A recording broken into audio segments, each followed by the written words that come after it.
Come on, Hammurabi, please take down Sweden for me.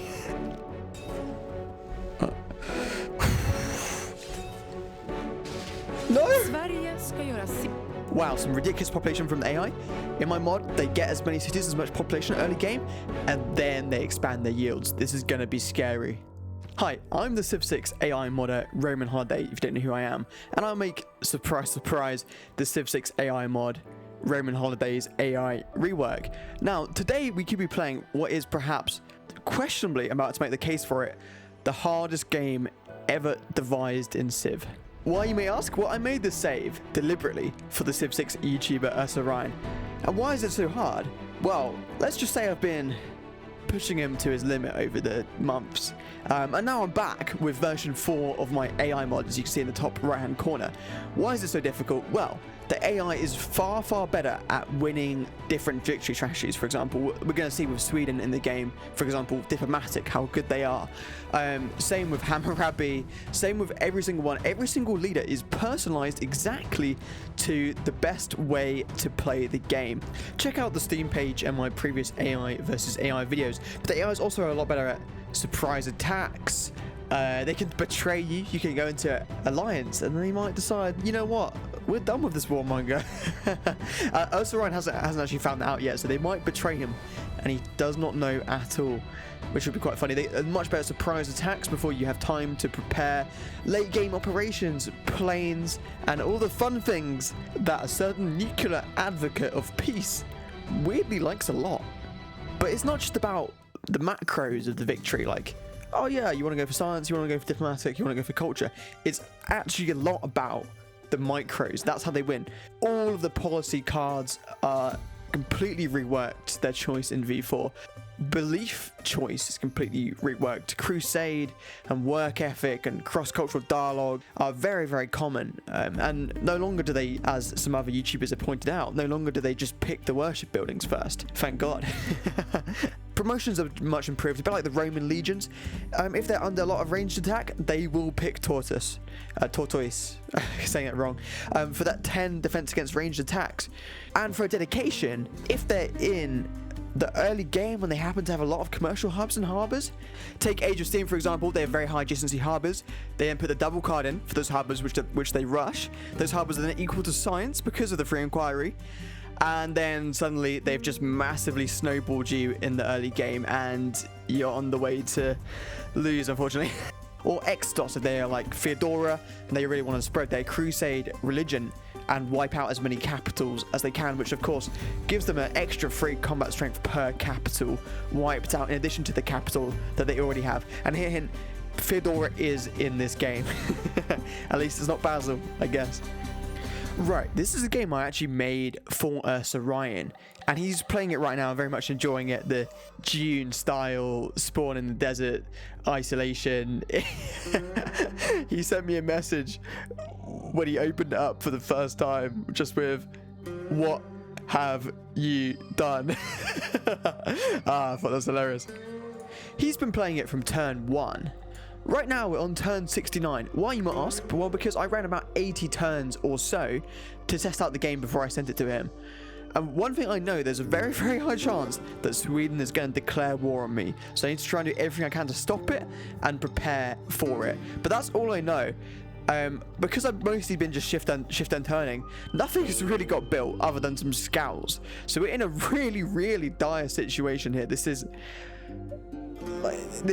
It was hard enough as it is, and then I've effectively just ended my turn and done nothing for 69 turns.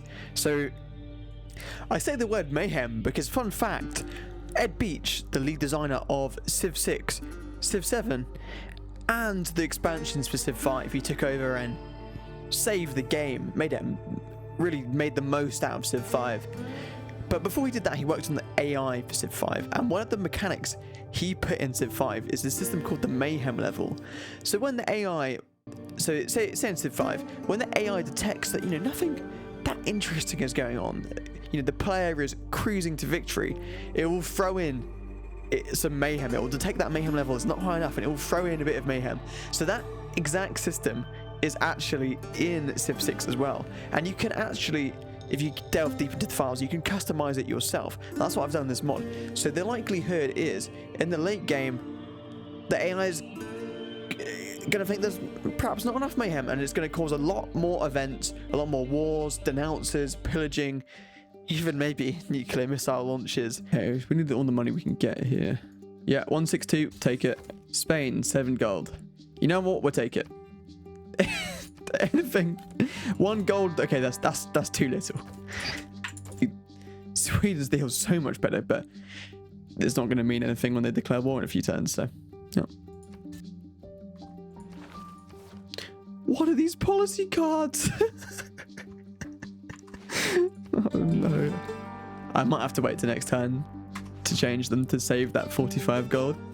You know what? I'm going to use my scout for defense here. I have no choice. I'm in a golden age at least, somehow. How has that happened? I'm going to buy a settler over here, see if I can get that before Sweden. And I might use the scout to try and block Ludwig for now. Fun fact, the AI actually only has a few programmed in gold priorities. They're known as savings types. And they can actually only buy 4 things with gold, or 4 uses for gold. 1 is just to save it up for things like unit upgrades. 2 is to actually buy units, but they're almost always military units. 3 is for great people, and 4 is for tiles. So they physically, in the base game, cannot buy settlers and civilian units like traders, builders, when they're in a golden age for monumentality, which is one of the most powerful effects in the game. If not, I would say probably is the biggest snowball in the game, getting that early monumentality, being very heavy on faith, being very heavy on gold, then you can suddenly have 4 times as many cities, right? The thing is, in my mod, the AI actually does that. They actually buy the settlers and the builders. And when they have that 100% gold bonus on deity, 140% on deity plus, which is what we're playing with, that is scary. Fun fact, in Ursa's game, Ludwig was actually going to say, so I deliberately made Ludwig send Ursa a delegation, and then what he was going to say was, rather than his normal nonsense about swans, that he's going to send 100 swans, but they'll dead or something, he was going to say a very ominous message. He was going to say, forget the swans today, Ursa. Their time has passed. You'll need this delegation more than you can imagine. But tread carefully and be careful what you wish for, which I've been telling Ursa for quite a while, that message.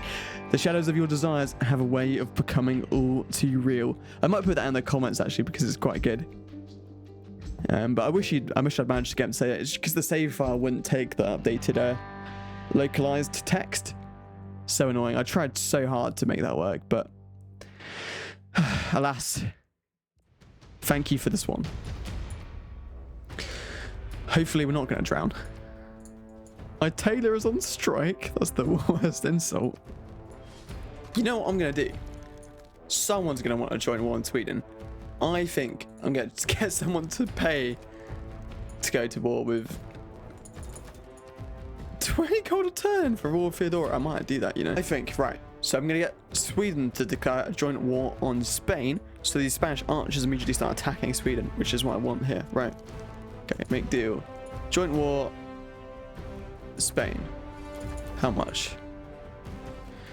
4 gold a turn. Okay, well, I'd rather have it up front for when you declare war on me. To be honest. 86. Okay, I'm done. Joint war on Philip. The world's gonna hate me, but it's worth it to improve this iron right away because it is such good bargaining power with the AI.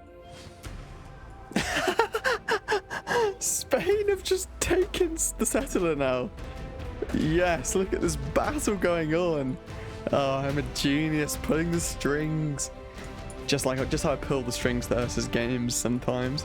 And occasionally that is. It's so beautiful seeing this infighting on my border. Oh, the settlers changed hands again. Even Taruga, that's my city-state, is attacking. Archers are so good against the AI, even when they have +6 from deity ++. Problem is, in my mod, they have archers as well, and that's often crossbows, as Ursa found out, which is then causes a bit of a problem. Okay, good. We're close. 10 out of 15 to getting garrison. 10 when it's in the city center or encampment, or any defendable district. For that matter, walls is what we need right now. Thankfully, this has distracted Sweden a lot. Thank God. Wow, some ridiculous population from the AI. In my mod, they get as many cities as much population early game, and then they expand their yields. This is going to be scary. Spain have retaken the settler, which means I can take it back, thankfully. Do I settle this turn? This is a good question. I am right directly next to an oasis, which will become a free food. 2 production, 1 gold in a ring. Yes is the answer. Baltimore. It's where my dad was born, actually. Crazy. Also, Baltimore, that is the city that Firaxis is based in, or just outside of. Wow. Maybe they deliberately increased the chance of it spawning. I would if I worked at Firaxis. I've been so kind and attentive. Yes, I am. Just like you, Age of Steam. Go, Britain. Yeah. My people. What do you mean my people said too close? I settled away from you. I'm just gonna gain the favor and sell it. Thank you for the money. I might just sell the favor back to you. Thank you for the 30 favor. Would you like it back? Probably. Okay. Yes.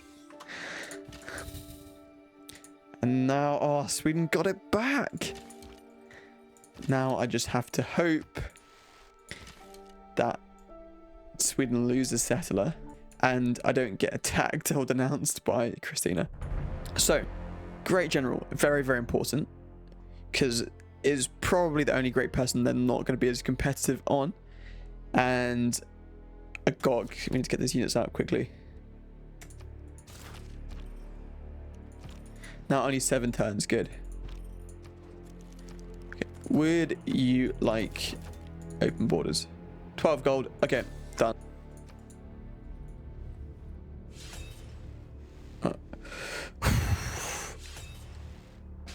No! Sverige ska göra sin del för att hålla världens ondska stången. I thought I was safe. I thought it was just the city-states, but no, it was Sweden. Fun fact again in Ursa's video, Sweden wasn't going to say, let me read it out for you because it's quite funny. Sweden was going to say, but I couldn't get the locks working unfortunately, but Sweden was going to say, Sweden will do her part to push back the evils of the world. Art is one way to do this. Getting rid of you is another, Ursa. I wish we'd seen that in the video. I would have loved that. Next time. What are you going to do, Sweden? You're going to leave unprotected settlers around. I've spent forever trying to stop you from doing, but you still do it. Yeah, that's... Oh, no. Auckland's on this side. Gosh. Gosh. Oh, defensive tactics next turn at least. Now I'm war with Spain and Sweden. This has not worked out as well as I hoped. Not quite as well. Babylon, surely you want to attack Sweden. Come on. Yes. Yes. Yes, good. 1 gold. My greatest pleasure. Good. I'm glad to hear. No. Okay, I know you want... Oh, okay. You know what? It could be worse. Hammurabi could declare war. Okay? It could be worse. Yes. Invincibility, Sean Bean. Okay, well we have the settler at least. We might just try and settle there and put a governor in. I think yeah, that's the play. Oh, Victor's good, but Pingala promotion here provides me so much. I'll move it to Boston. No, yeah, we're gonna need Pingala filling in the science promotion. Feudalism's so good though. We need feudalism as quick as possible. One of the biggest power spikes in the game right here. But what else is useful to me on the civic tree that's quickly available? Unit upgrades, yeah, not as much. I think the tech tree is more useful because we can get to crossbows. Yeah, okay.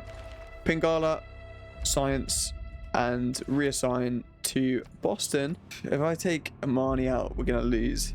We need another governor as soon as possible, but where are we gonna get that from? So campus goes there. We could put government plaza here and like a commercial hub there. Yeah, let's quickly build a government plaza for a governor tile here. It's not perfect, but this is not about perfection. That won't get you anywhere. This is about winning. Thankfully, the city-state units don't get the +6 from there to ++. Oh, another settler. Good. Don't finish me off, Scout, please. Have mercy. For me, tithe, cross-cultural dialogue, and of course, World Church are basically the best follower beliefs. It's pretty depressing when you go to pick a religion and the AI, well, my AI has picked them all, and you're like, great, I have to go for like religious colonization now. When you get it in place when you settle a city. It's useless. Why I really like this religion for Hammurabi though is, first of all, tithe would be good, but the AI can't buy buildings with gold, so that's useless. A shame, because on deity they have 100% gold as opposed to 40% science and culture boost, so gold is exponentially more valuable for them. So if they could buy buildings, great, but they can't. Making world church equally as good, if not way better, because culture is the most underrated yield in the early game. If you speak to any Civ professional, they will tell you that culture is way better than science in the early game. I know it might bamboozle you, but that is the case, probably especially on BBG as well. We need to buy a monument. I hate to do this, but we have to buy a monument. We either buy a monument or we move Amani there. I mean, what's Taruga lost most of their units to Spain? I think it's maybe an L. Just 5% science, I believe. Yeah, okay. Evacuate Amani for now. 2, St. Louis. And then, yeah, I think we'll buy the monument. We need to hang on to this place. Walls built next turn, thankfully. Yeah, that's what you get, Spain, for going in the lake. The Lake of Death. You attack Firaxis HQ, this is what happens. Sid Meier will come out himself and beat your ass, as the Americans say. I think, anyway. Oh, no. I'm not sure what happened to all of the envoys in Auckland. I swear they were at war with me. Maybe a war declaration. Auckland just made peace. Creds to you. Okay, let's try and get this art machinery as quickly as possible. Spain have just turned up with a settler. Please be my guest. I mean, it'd be better if it wasn't so fortified. Oh, there's been a massive flood in Boston. I guess the good thing in this, right? The good thing out of all of this is that, thank God, Byzantium took Crusade. Because if Sweden had taken Crusade, we'd be dead right now. These units already have 10 defense against ranged attacks from Tortoise, which I programmed them to do. They're already bringing battering rams, which I programmed them to do, to just do 100% full penetrating damage to my walls. They're already surprise attacking me, like I've programmed them to do. I mean, I'm basically a genius, right? I'm not a genius. I'm not a genius for it's playing against it, and I'm suffering the consequences. And by the way, I'm not a genius, don't worry. Do not worry. I was just showing Germany's gone to monarchy. +1 housing in the city, but I guess the big thing about monarchy, normally it's the best government, purely because, well, it's in general the best because you get 50% envoys, and it's a lot better, right, getting envoys in city-states like Taruga, which will give 5% science, of course, for every strategic, and then two science in every single university, which scales with things like Kilwa and other bonuses, and the same for a lot of other city-states. They're so much more powerful than what you get for the others. Merchant Republic, you get, or Theocracy, you get small discount on gold or faith purchases. Is that really quite as good as having science or production or gold or culture in all of your cities, plus the suzerain bonus? No. And then you add on top of that, you get housing from walls, and you get the 2 Diplo favor for Renaissance walls, which I'm very scared if Sweden does, which I've been trying to get them to do, and they normally do, then we're in deep trouble, because as a lot of people tell me in my Discord, there are 2 victories that they lose to all the time with RHAI. A science rush, but also a very sneaky diplomatic victory from the likes of civs like Sweden, which is why they're in the game. Sorry, Ursa, man. Right, I'm going to move my scout back here so I can try and clean up the battering rams that are not protected at the moment. Okay, right. Victor, appoint straight in Washington. I always say this. He's Victor, GT governor. In fact, Ursa Ryan actually in his drawing of the day makes jokes about that strange friend that you played with once that picked Victor as their first governor. Like, why the hell would they do that? Well, if you're playing with my AI, especially on Deity or Deity++, Victor, S tier governor, 100%. Ow. Oh, yes, Hammurabi. Decimate Sweden. Look at the HP go away. I thought, I was like, no way can Uppsala lose so much HP in a turn? It must be some kind of volcanic eruption. And we are playing on disaster free, so it's possible this volcano erupted, but it's not active, so I don't think so. Okay, clean up. Bye-bye. Bye-bye. I am a bit concerned for Boston. It's a bit like Boston in real life. They spent all the money on lovely infrastructure, like that underground tunnel for the road, so you can have a lovely park through the city. This is kind of like the lovely park here. Unfortunately, we're being attacked because of it, but hopefully it should work out in the long term, because when we stop being attacked for it, hopefully in the long term, it will be worth it. We'll see. Having Babylon as my ally is the best possible scenario here, I have to say. Oh, this level 2 taught us and I assume Battlecry 7 against melee and ranged warrior with +6 is pretty bad though. Thankfully Spain didn't go oligarchy, even though I've programmed them to. They just ignored my instructions, so thank you. I appreciate it. Noble sacrifice from that scout. You may die, scout, but it was worthy. Germany, do you want to join in on any wars? Oh yes. No? Madrid? Oh my gosh. Is Sweden gonna take Madrid? I'm so excited for this next turn.